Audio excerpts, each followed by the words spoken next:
Now today, I'm not really going to beat around the bush. I've got this massive building and I've got a storage to build. Over the last few episodes, I have been working tirelessly trying to get the centerpiece of this building finished. And inside, I built a mega modular workshop and also built myself an elevator. A pretty cool elevator, if I do say so myself. But even though the middle floor is done, the bottom and the top floor have yet to be worked on. That is going to change today, because today I want to get started on our ultimate storage room. Today, I want to dedicate my time to figuring out what is the most optimal way that we can store items with Create. Now, back at the mall, I'm sure you're screaming at me now going, Chosen, I thought you already have a storage system. Like, everything is good. Well, notice the numbers. Yeah, this is already basically filled. And as much as I would love to expand on this particular system, this system is really bad. Unfortunately, though, it's not really at fault of my design per se, but it's actually a fault of how threshold switches function and their weird and wonky ways that they want to work sometimes. For example, even though it may read that there is a certain amount of stacks available, well, it doesn't always respect that amount. And so what ends up happening is it'll end up going above or below that particular value when you start adding a bunch of individual items in here that don't stack to a full stack size. And so the threshold switch gets really confused, and then all of a sudden, your redstone that you thought was going to work no longer works. And if we can't rely on threshold switches, well, we're going to have to come up with a way to do a storage solution without them. Now, I was thinking an alternative to that would be using regular old comparators, because I bet the comparator, when it does its checks, is going to be between a value of 15, so 1 to 15. And so this would be a better solution while it being much larger than a threshold switch. Ultimately, I think redstone comparators would technically beat them out. In reliability, of course. But I'm starting to think that the best solutions may not even contain much redstone at all. So today we're going to seek out, honestly, one of the best designs I think that is possible with Create and storing items inside of vaults. And I'm going to gather all of my tips and tricks and put them all together today, and you're going to learn a lot of new things. But before we do all of that, we should definitely draw some inspiration from others' storage system here on the Just Create SMP. First up, let's check out Throlash's little storage area. Much like you'd expect to see, he has an in and also an output. And it looks like items received are being delivered via packages, which are being fed out of the vaults and with packagers upon request going onto a belt line to be sent through. Items that need to be sent back in, well, they just follow another belt line. And in ultimate storage fashion, yes, this would be a really optimal way of doing this.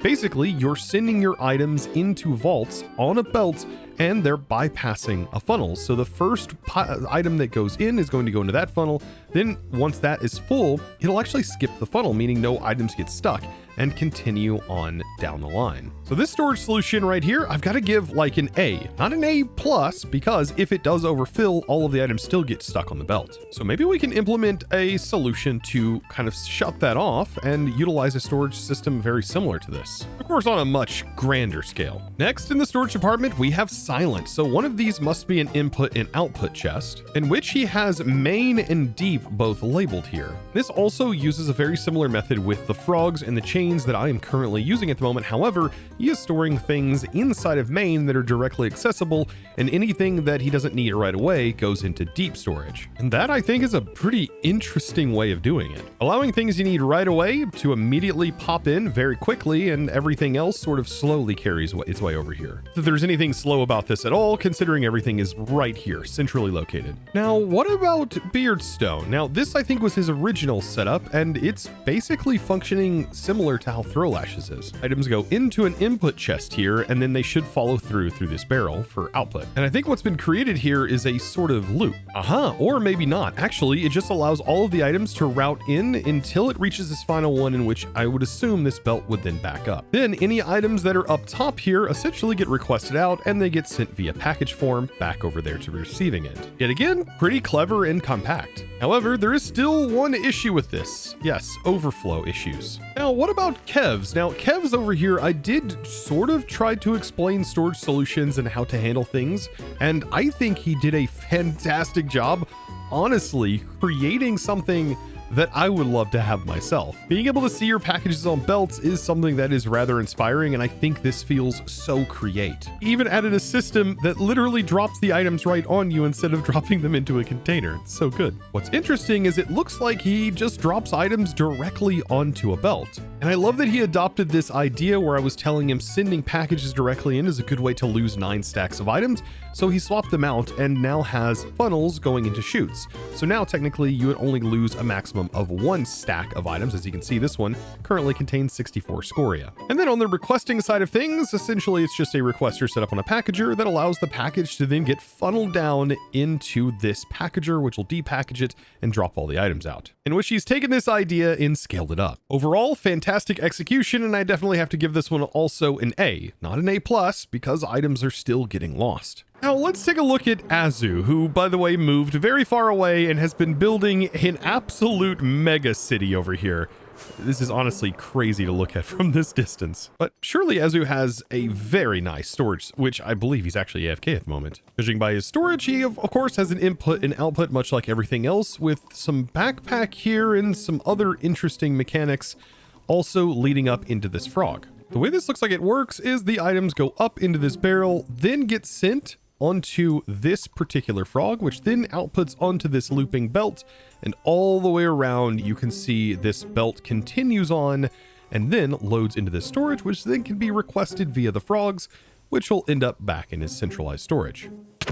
Is a pretty good way to do it. That looping setup, I mean, essentially packages will always continue looping around until there is room, unless all of the belt space ended up filling up. Then it would stop working. Now let's check out Beardstone's actual storage, as I just realized it's on his ship. He's got a display board, trackers. He's also still has an input and an output, it looks like. There's something very odd about this setup, the lack of vaults. And that's because this entire setup is just handled with backpacks. And inside each backpack is multiple tier 3 stack upgrades. Yes, of course. Meaning that each item stack here can hold up to 32,000 items. That's a lot. There is a downside though to a setup like this. Each of these backpacks, well, they can only hold up to 108 item stacks. Put that in perspective, a 9x9x3 vault can hold about 4,860. With this setup right here with 13 backpacks, which is what I counted, this technically can only hold 1,339 individual item stacks, which overall is less than a normal regular vault, a singular vault. So while it can hold a lot of items, it can't hold a lot of different items. Overall, pretty clever. For that, I've just now headed over to Foxy's area, and this is going to be a really hard storage to find because I have no idea where it's located at. We're doing a bit of exploring. I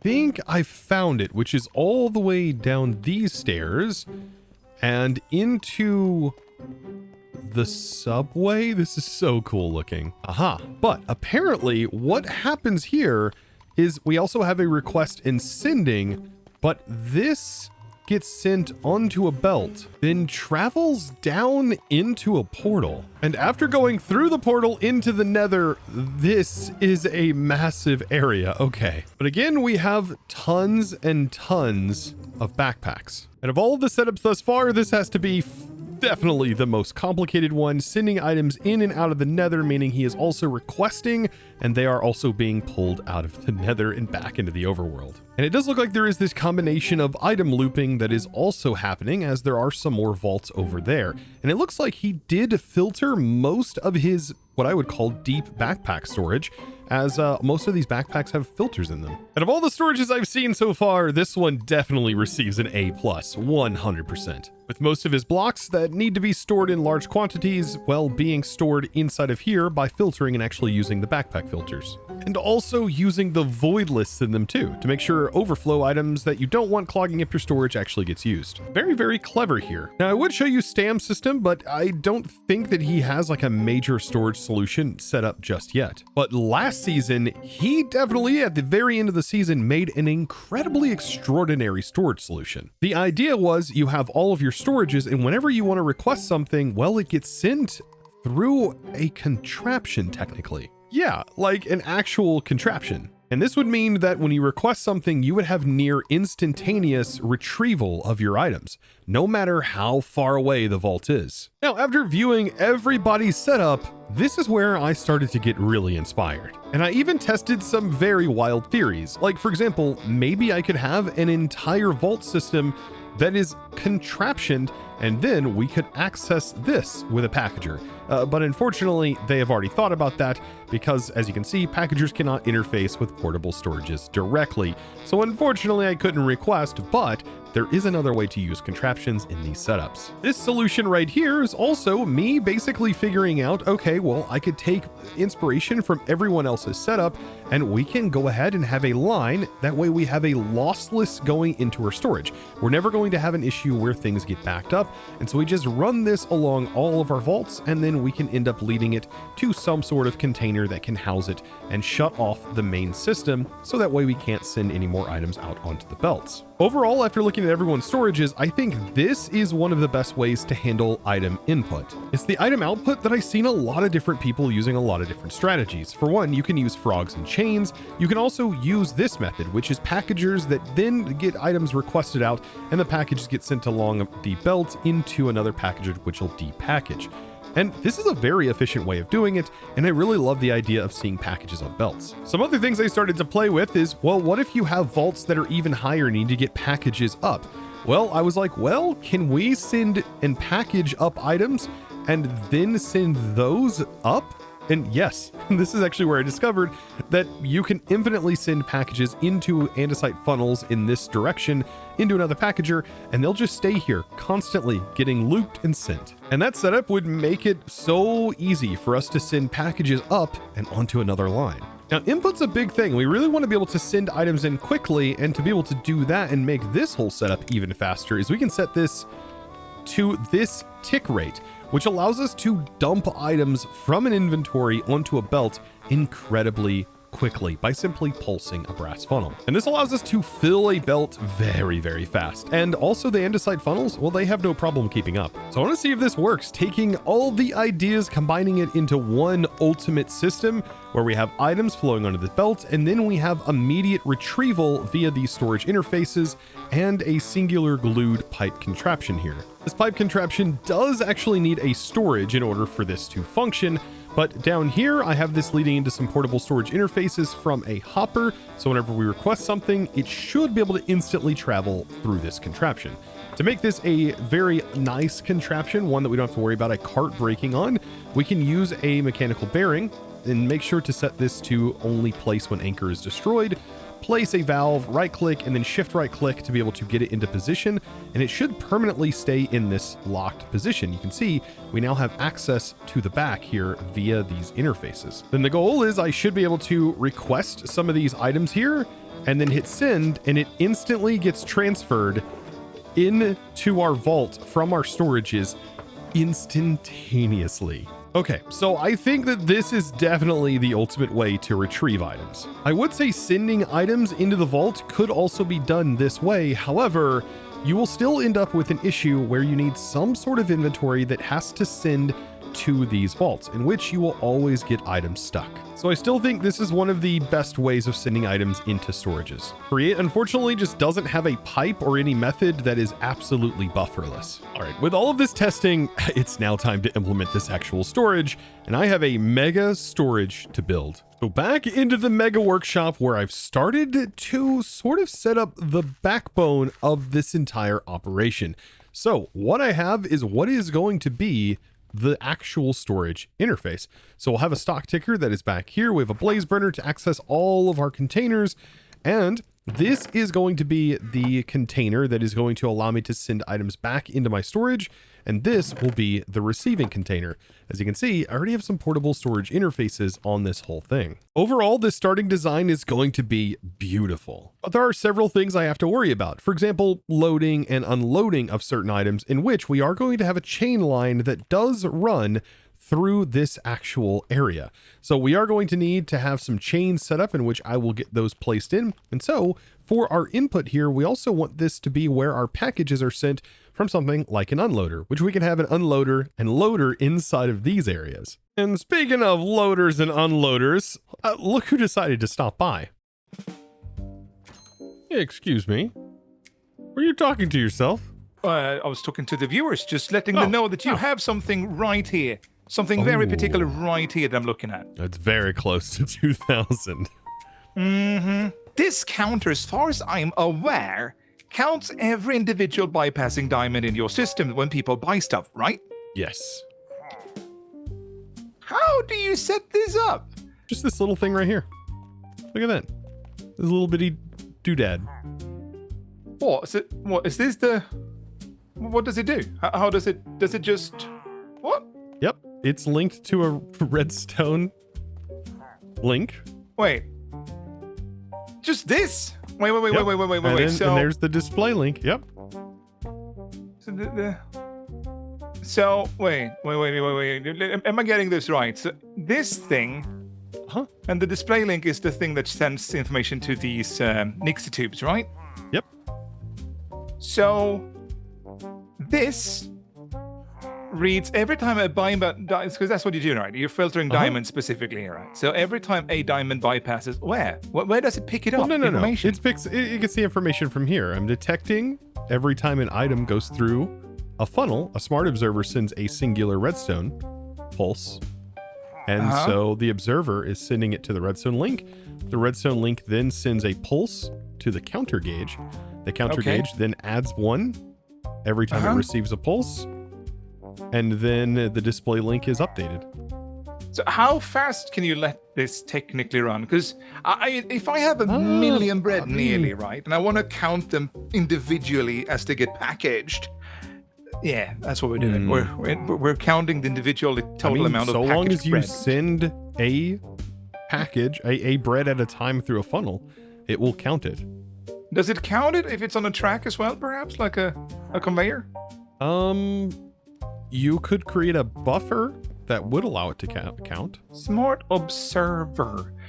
Because I'm put it this way, like if I had an andesite funnel, that sends out one item at a time, correct? I think a smart observer might be able to see when an item passes in front of it on a belt. Yeah, I think I read that when I was doing the ponder earlier. Yeah, I checked it out. You want to see an elevator? You know, yeah, sure. Let me just set it to the year of some forgotten people. 1995. Yeah, some forgotten people, like I said. Forgotten. 95ers, barely remember anybody of them. Like I think I know 2 people born in 95. Wait, have you? No, don't tell me that you've actually put an elevator. Oh. You ready? Oh, wait. Oh.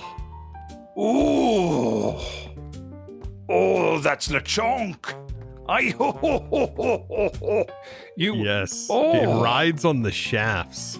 Oh, that's so chonk. Oh, wow. Yep. Dude, wow. It's a pulley. It's a pulley elevator. You want to ride? Take a seat. There's a seat right there. I can be inside of the elevator as well. I can take a seat? Yep. No? Yep. Right there. Right here. You set on Look at how spacious this is. Yeah, it's pretty good. And take a look at these. No. Wait a second. I actually do like what you did here. This is new. Unexpected Chosen has started to leverage the wood that has been stuck on his. Yeah, this is gonna be like the penthouse market where it's like the upper level. This is where the package penthouse market. Yeah, this is where you're gonna be able to duplicate rare packages. Ooh, wait, are you moving that thing? Oh no, those are the rare packages. That was just the farm to get them. Oh, those were the obtainments. Yeah, I see. this will be the duplication center. The printimificator. I see. Yeah. Oh, but currently, very fantastic. I've got other major problems that I've got to attend to, which is all the way on the bottom floor, which is solving storage. Yeah. Right after all of those Kev shenanigans, I've now got to get back to this. I've got to get these vaults in. You know what? I think we can speed this up a bit. Jump into time-lapse stuff. I definitely got to utilize my system here by dying. Bulk dying. You can see this is where this whole setup really comes into play. And yes, I kind of want to arrange these in a very particular format, almost to kind of a rainbow style. I'm just essentially going from red colors all the way into the purple colors as we work our way down. Okay, well, with that, let's roll that time lapse.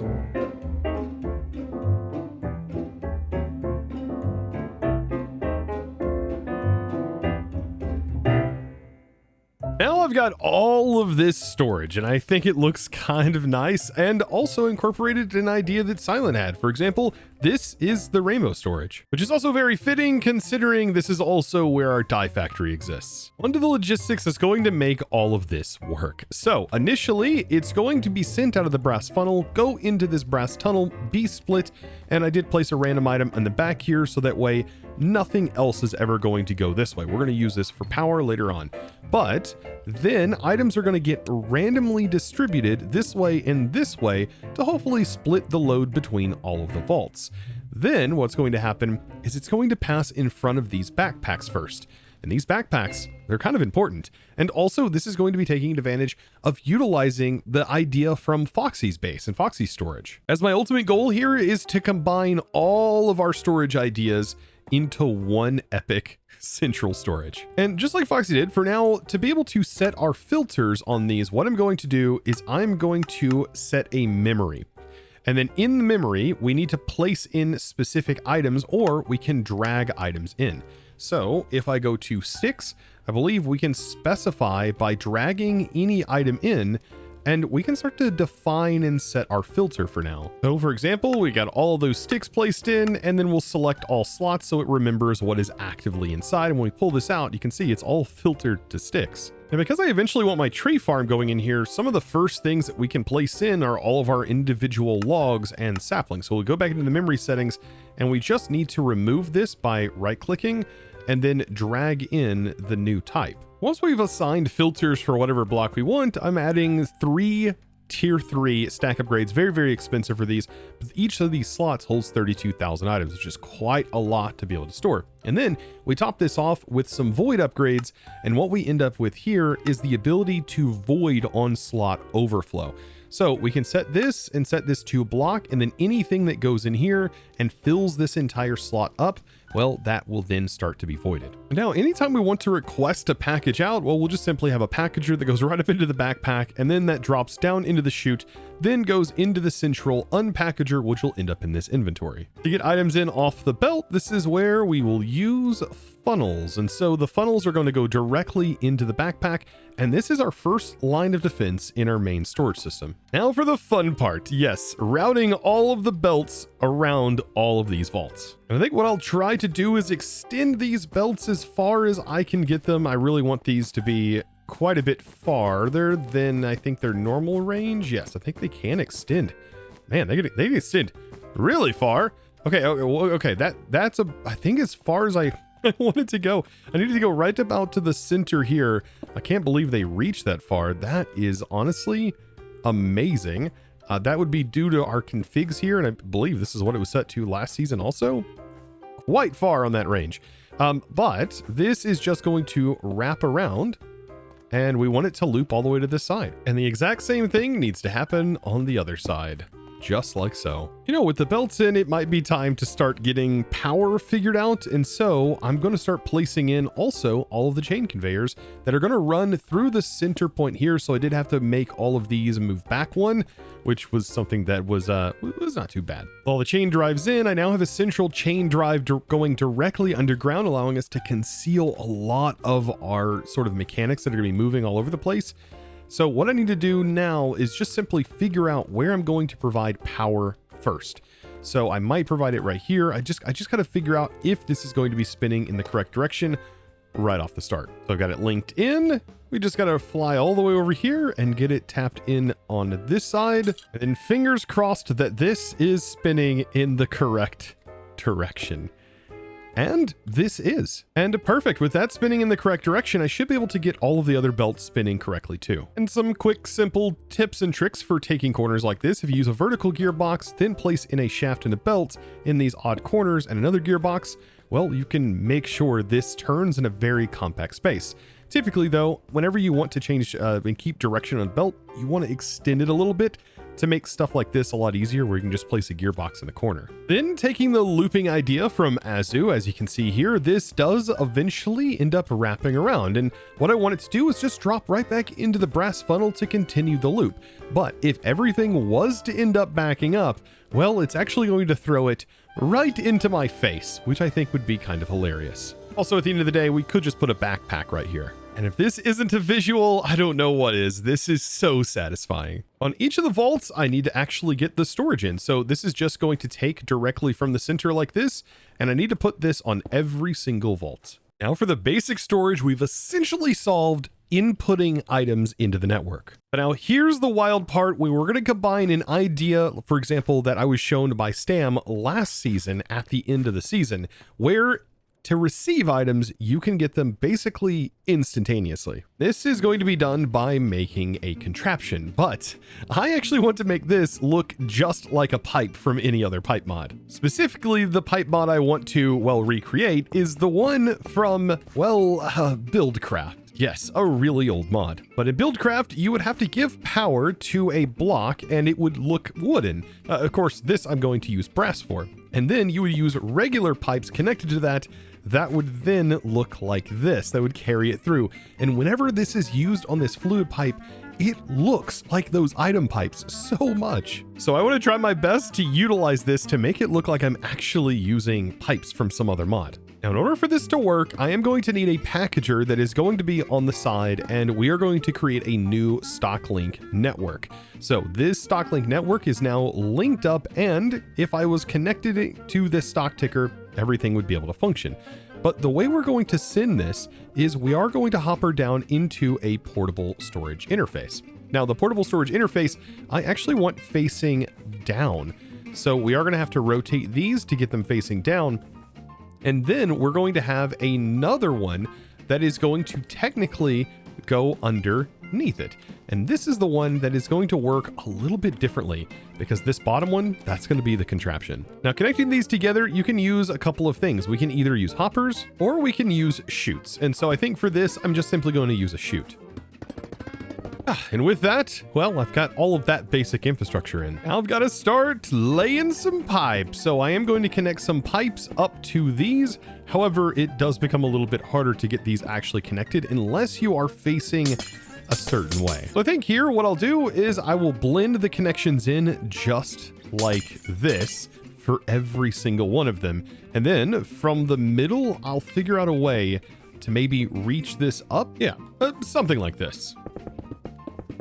After getting most of the pipe laid in, this is where I do want to swap this out.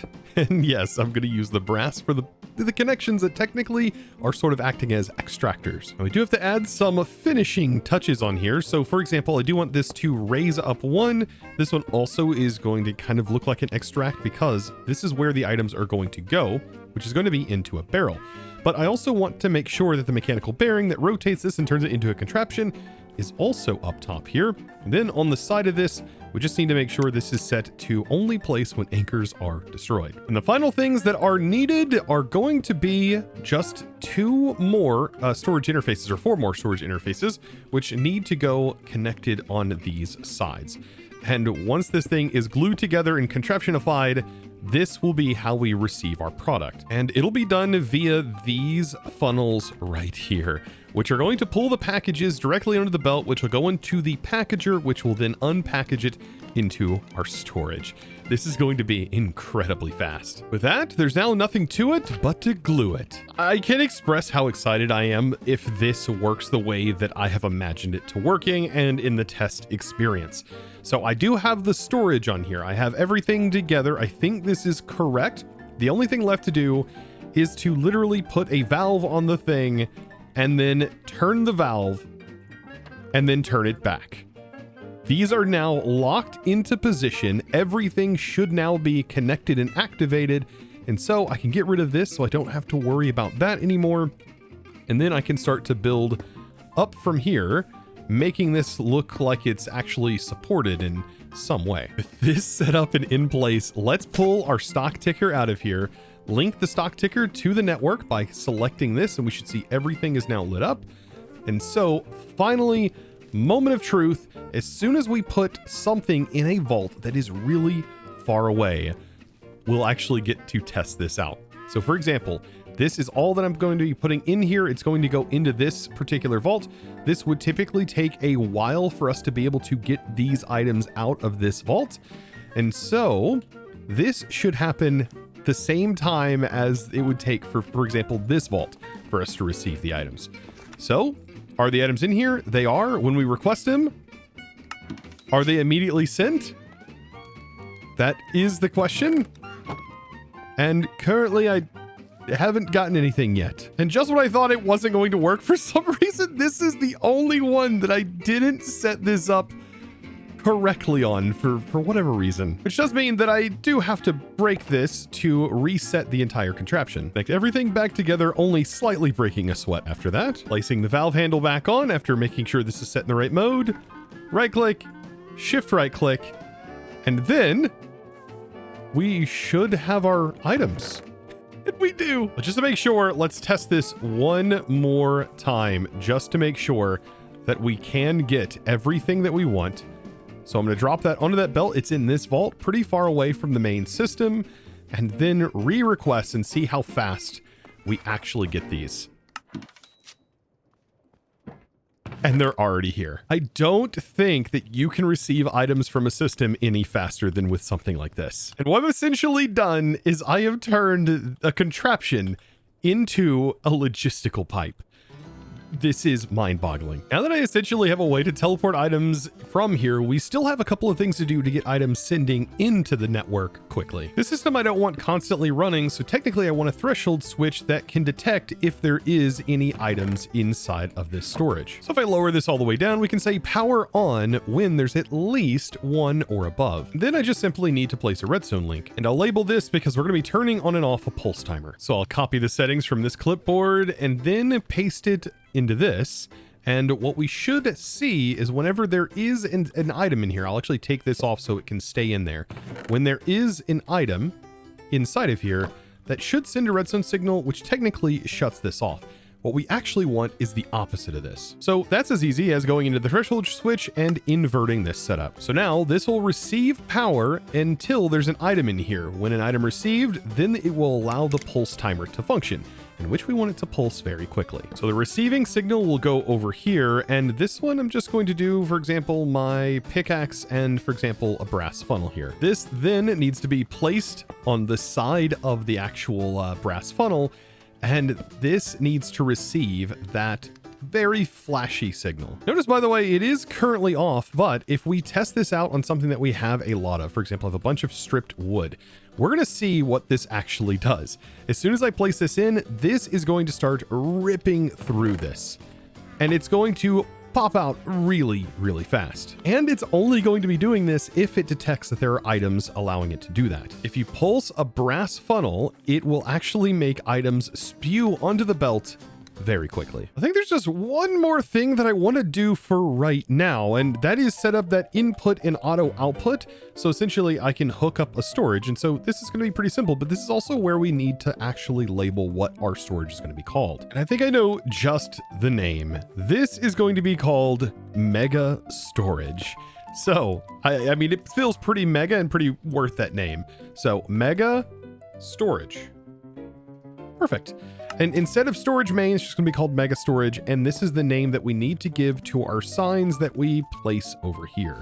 So we'll just say Mega Storage. Perfect. And then give this a redstone signal, and then make sure we have a frog that also sends to the chain conveyor, and that is pretty much it. And this right here is a package unloader. I would worry about an automatic sender, but as of right now, I'm not sure how I would do that, nor do I even think that it is going to be worth doing, because what I have planned for these storages right here is actually backpacks. And this is another time where things are going to get kind of quirky, because technically in a lot of mods, you do have a blue for input and an orange for output. For mods, for example, like thermal and many others, they utilize this system. So I kind of also want to utilize this system by placing a backpack for the output, which is going to be orange, and a blue backpack for the input. And before I fully go over to move everything, I do want to take a note of everything that I have in huge quantities. And what I really want to do is I want to make sure there's a spot for those inside of our backpack. So essentially, it's just going to be all of the things that we could potentially mine while we're in the nether and or potentially here in the overworld. So with everything filtered correctly, I think we now should be able to send items in. Each of these holding 32,000 on both sides. It's going to be more than than enough for any time we go mining. That's more than I want to ever keep in stock. So right here, we have a ton of different items. The goal is that we send it and it actually starts to store these things. So let's just go ahead and place the backpack on here. That should start unloading and sending it to the main destination, which will then go into the backpack, causing this to trigger, causing these items to get sent out incredibly fast, by the way. Look at how fast this is going. Like the packager, it is actually keeping up with the packager. Almost keeping up with it. Yeah, the packager is definitely sending more than this can send, but I will say that is faster than default. Just like that, as you can see, as the items have finished, look at that. It stopped pulsing. Storage done. I now have one other mega task. I now need to get the contents of my old storage migrated and moved into the new one. And this task is actually going to be easier than you might think. And that's because my entire chain network is actually linked and fully functional across my entire world. So to make this work, all I technically have to do is on any frog that is connected to any of these, I just place in mega storage and give this a solid redstone signal, and this is going to start sending packages to mega storage. The entirety of the vault now being sent. You can now see all of the packages flowing in, and we can also see all of our items flowing in. We can see the wood building up and all of those bulk items being stored up, sticks, any excess junk, all being separated. The storage in, I also want to create a board that I can keep track of how full every single individual vault is. I will say, while this may look like it's an easy task, it's just really time consuming to set up these boards. I think what I'll do for now is just link all of my display links up, and I do have 30 individual vaults to go through. Never mind, you can only do one at a time, which does mean I, like I said, have to go back and forth for every single one to link them. And also make sure that I don't place them in a filter slot. Massive display board is now in. The final packages are being sent in from the main storage. And just to put it in perspective, how much these blocks right here that are in the backpack were taking up our storage, because this is now what is actually filled up. Just a little bit of this vault and just a little bit of this vault after all of these packages have been sent in. And here we have thousands of wood at this point, and as you can see, it's being evenly distributed, and at this point those excess logs are definitely being voided. That is the last of my main storage, and look at this colorful board. And yes, these colors do mean things. I do think that it not being perfectly symmetrical kind of looks cool, but this is the distribution of the items as they flow through. These two that are over here are technically on this other board, but as you can see, there are 30 individual vaults all laid out, all individually color-coded, so it makes it a little bit easier for me to locate which one is which. But I think that looks really cool. But I think this nearly wraps up this entire storage project. This thing was huge. Took me several hours to make this today, I will say, and I tell you, it is going to be worth it because I don't think I'm going to need any other storage from this point forward on the server. And if I do, something is definitely wrong with me. And at that point, I think I would kindly ask you guys to please send help. But I would love to hear from you down in the comments below. What was your thoughts on me taking inspiration from everyone on the server and combining it into one mega build? From the crazy colors that Silent was using, to the display board that Azu set up, all the way to me diving back into last season where, well, Stam basically showed off sending packages and items directly through contraptions. I would love to hear what you think about all of this, and did I just essentially copy everyone else's designs? Or did I make something special? But I will say, if you did enjoy, be sure to click that subscribe button if you haven't already, and give this video, guys, a huge thumbs up.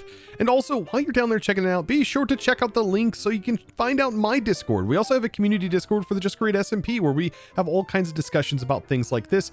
I would love to see you guys over there, either in my Discord or in that Discord. Just be sure to join one of them, guys, and I look forward to seeing you all in the next one. And without further ado, it's time for me to say thanks to the amazing supporter that made today's episode possible. And after a nice quick ride all the way up to the top, that huge thanks is going to go out to Shan1414. Thank you so much for your amazing support and choosing to support me over on the Discord by becoming a Discord premium member, supporting my content in one of the best ways possible. And guys, I look forward to seeing you all in the next episode. And as always, thanks for watching.